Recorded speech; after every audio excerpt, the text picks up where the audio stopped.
Hello friends, आज हम start करेंगे साइकोलॉजी का नेक्स्ट टॉपिक जो है अधिगम या लर्निंग। लर्निंग में पहले हम देखेंगे दो व्यूज़, एक है गेस्टाल्ट व्यू जिसे हम संपूर्णवाद कहते हैं और दूसरा है हार्मिक व्यू जिसमें हम लक्ष्य आधारित अधिगम करते हैं। गेस्टाल्ट व्यू का मतलब है संपूर्णवाद।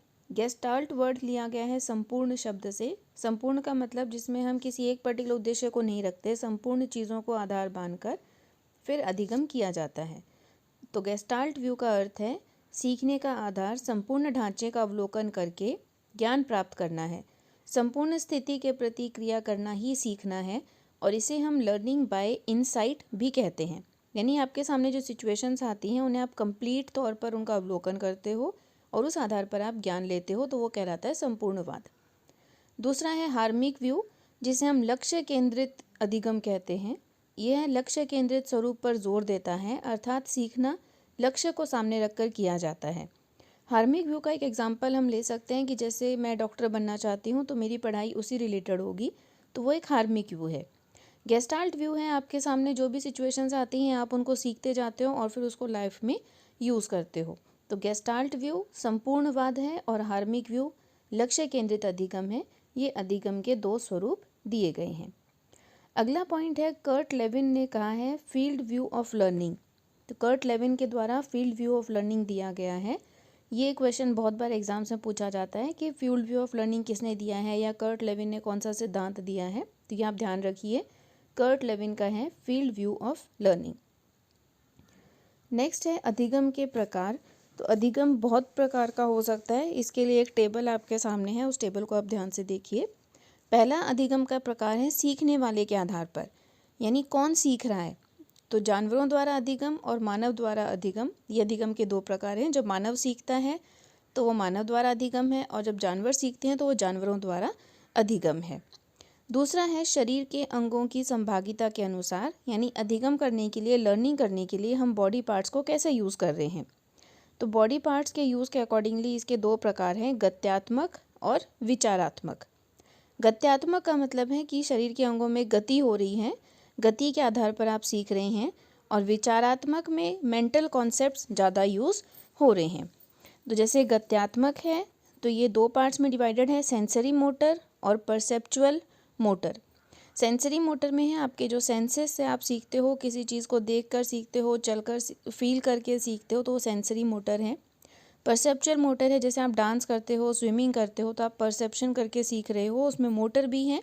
मोटर मतलब गति, आप उसमें कुछ कर रहे हैं, कुछ एक्टिविटी कर रहे हैं, क्रिया कर रहे हैं, तो वो गत्यात्मक है, आपका शरीर गति में है। तो ये अधिगम का प्रकार गत्यात्मक अधिगम होता है। दूसरा है विचारात्मक अधिगम, जिसमें विचारों के आधार पर अधिगम किया जाता है।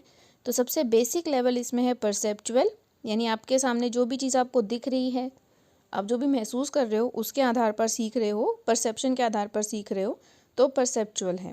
फिर है कॉन्सेप्चुअल, जिसमें आपके सामने कॉन्सेप्ट बनने शुरू हो जाते हैं, एब्स्ट्रैक्ट लर्निंग जिसे हम कहते हैं। तो जब कॉन्सेप्ट बनते हैं तो उसे हम कॉन्सेप्चुअल लर्निंग कहते हैं। इसके बाद नेक्स्ट लेवल है एसोसिएटिव, जिसमें हम चीज़ों को याद रखते हैं और उन्हें एसोसिएट करते हैं। जैसे यहाँ पे एग्जाम्पल के तौर पर हम ले सकते हैं कि कुछ वर्ड्स ऐसे हैं जो हिंदी और इंग्लिश दोनों में यूज़ किए जाते हैं। तो आपके सामने जब एक वर्ड आता है तो आप उसको दूसरे वर्ड से एसोसिएट करते हो। एक सिंपल सा एग्जांपल लेते हैं, जैसे नाइफ़ की स्पेलिंग है KNIFE। तो हमने पहले पढ़ा है कि के से जो वर्ड है वो के की साउंड का होना चाहिए, लेकिन नाइफ़ में के साइलेंट होता है। तो छोटे बच्चे इस चीज़ को रिमेंबर करते हैं और एसोसिएट करते हैं कि वहाँ पे के की साउंड यूज़ नहीं हुई है। और नेक्स्ट लेवल है इमेजिनेटिव। इमेजिनेटिव में वो चीज़ें आती हैं जो आप अपने सेंसेस से ऑब्जर्व नहीं कर सकते, लेकिन उन चीज़ों को समझ सकते हो। तो जैसे गॉड का कॉन्सेप्ट है वो एक इमेजिनेटिव कॉन्सेप्ट है, वैसे ही जो हम फीलिंग्स होती हैं वो फीलिंग्स भी इमेजिनेटिव कॉन्सेप्ट में है। तो इमेजिनेटिव में वो चीज़ें हैं जो आपके सेंसेस के थ्रू आप ऑब्जर्व नहीं कर सकते, लेकिन आप उन्हें समझ सकते हो, आपकी इमेजिनेशन में है। अगला लर्निंग का प्रकार है मानव व्यवहार के विभिन्न पक्षों के अनुसार। तो इसमें 3 टाइप्स हैं, कॉग्निटिव, एटीट्यूडिनल और स्किल्स। कॉग्निटिव का मतलब है व्यक्ति के ज्ञान से रिलेटेड, एटीट्यूडिनल व्यक्ति के एटीट्यूड या उसकी क्षमताओं के अकॉर्डिंगली, और स्किल है कि उसमें व्यक्ति में कौन सी कला है, कौन सा महत्वपूर्ण पक्ष है जो वो यूज़ कर सकता है। जैसे कोई बहुत अच्छा धावक होता है, रेसर होता है, कोई बहुत अच्छा गायक होता है, तो अपनी स्किल के बेसिस पर वो स्टडी करते हैं। और इसके अलावा इसके बहुत सारे प्रकार हैं, जैसे इंटेलेक्चुअल है जिसमें लॉजिक और नॉलेज के बारे में बात होती है, इंटेलिजेंस की बात होती है। एप्रिसिएशन है जिसमें आप चीज़ों को एप्रिशिएट करते हो, उनकी तारीफ़ करते हो, उनको समझते हो। इमिटेटिव बिहेवियर है जिसमें आप नकल करते हैं। प्रॉब्लम सॉल्विंग में कोई समस्या आपके सामने है तो उसे सॉल्व करने की कोशिश करते हैं। इमोशनल लर्निंग है जिसमें आप अपने इमोशंस को समझते हो। सोशल लर्निंग में समाज के साथ एडजस्ट करना सीखते हो। एकेडमिक में आप अपने स्कूल में जो सिलेबस की चीज़ें हैं वो सीखते हो। इंटीग्रेटेड में इन सब का मिला जुला रूप पढ़ा जाता है। तो आप ध्यान देंगे तो अधिगम के कई प्रकार हैं, जिस पक्ष का, जिस स्किल का यूज़ किया जा रहा है उसके आधार पर अधिगम के कई प्रकार दिए गए हैं। तो आज की वीडियो में ध्यान देने बात है कि गेस्टाल्ट व्यू का मतलब है संपूर्ण के ऊपर ध्यान देना है। जैसे आपको कहा जाए कि आप कमरे में जाइए और एक पेन उठा कर लाइए, तो अगर आप सिर्फ उसी पेन को ढूंढते हुए पेन को लेकर आते हो तो वो हार्मिक व्यू है।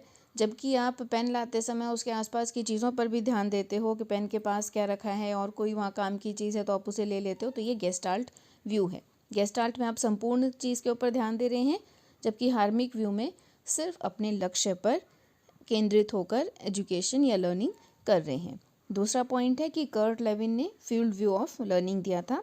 इसके अलावा अधिगम के प्रकारों का जो टेबल आपके सामने है उसे अच्छे से स्टडी कीजिए। Thanks for watching.